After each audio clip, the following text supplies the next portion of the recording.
teman-teman, di sini saya akan menjelaskan kepada teman-teman semua tentang pembelajaran sains pada anak usia dini. Seorang ahli, Ali Nugroho, beliau mengemukakan bahwa pengembangan pembelajaran sains pada anak usia dini ini memiliki peran yang sangat penting dalam membantu meletakkan kemampuan dasar dan pembentukan sumber daya manusia yang diharapkan.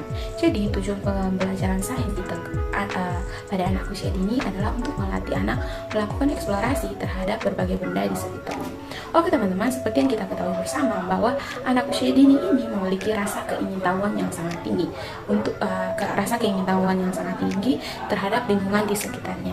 Jadi rasa keingintahuan yang sangat tinggi pada anak ini dapat kita manfaatkan untuk anak dalam melakukan pencarian informasi, seperti mencari informasi tentang pertanyaan yang mereka ajukan. Jadi ketika anak mengajukan pertanyaan kepada kita sebagai seorang guru, kita dapat bersama-sama dengan anak untuk mencari jawaban dari pertanyaan yang mereka berikan kepada kita. Jadi dalam pembelajaran sains ini tentu saja dapat kita jadikan salah satu kondisi yang menguntungkan bagi kita, di mana dengan pembelajaran sains ini dapat memudahkan kita untuk mengarahkan kepada anak-anak dalam kegiatan belajar, baik itu bersifat investigasi sesuai dengan prinsip-prinsip pembelajaran. Selanjutnya, saya sebagai anak usia dini ini bukan hanya sekedar tentang kumpulan fakta, melainkan saya sebagai anak usia dini itu melibatkan aktivitas mengobservasi tentang apa yang terjadi. Anak-anak mampu mengklasifikasi, mengorganisasi informasi, memprediksi apa yang terjadi, menguji prediksi yang telah mereka temukan, dan merumuskan suatu kesimpulan. Jadi ketika anak menemukan suatu masalah, di situ anak akan diajar untuk menganalisis masalah itu, mengobservasi, mengklasifikasi, kemudian membuat kesimpulan sendiri tentang masalah yang mereka temukan.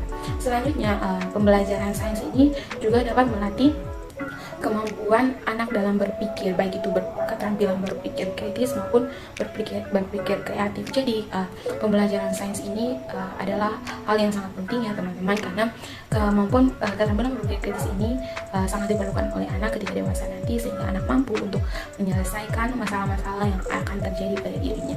Kemudian anak juga akan berpikir kreatif, dan anak akan menjadi kreatif dalam mengembangkan kemampuan yang ada dirinya. Selanjutnya teman-teman, saya akan menjelaskan kepada teman-teman semua tentang stimulus yang ada yang didapatkan ketika teman-teman bermain menggunakan media pembelajaran yang sudah saya buat. Jadi media pembelajaran yang sudah saya buat seperti yang kita lihat di sini adalah tentang sistem tata surya. Jadi ketika anak belajar sistem tata surya, stimulus yang akan berkembang pada anak itu adalah pada perkembangan ilmu moral agama itu anak akan diajar bagaimana anak mensyukuri ciptaan Tuhan. Anak juga akan dikenalkan dengan ciptaan Tuhan.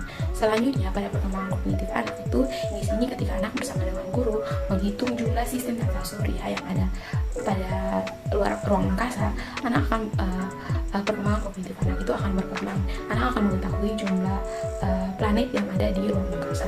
Selanjutnya perkembangan bahasa. Jadi ketika anak belajar tentang sistem tata surya menggunakan media yang sudah dibuat, perkembangan bahasa anak itu akan berkembang. Ketika anak membaca atau menyebut tidak membaca ya teman-teman, anak akan menyebutkan nama dari planet yang ada di ruang angkasa. Selanjutnya perkembangan seni anak itu juga akan berkembang karena anak dapat mengenal warna yang ada pada planet-planet di ruang angkasa. Oke teman-teman, mungkin ini adalah sedikit penjelasan yang saya berikan kepada teman-teman mengenai pengembangan sains pada anak usia dini dan juga stimulus yang didapatkan ketika anak menggunakan media pembelajaran yang sudah saya buat. Terima kasih.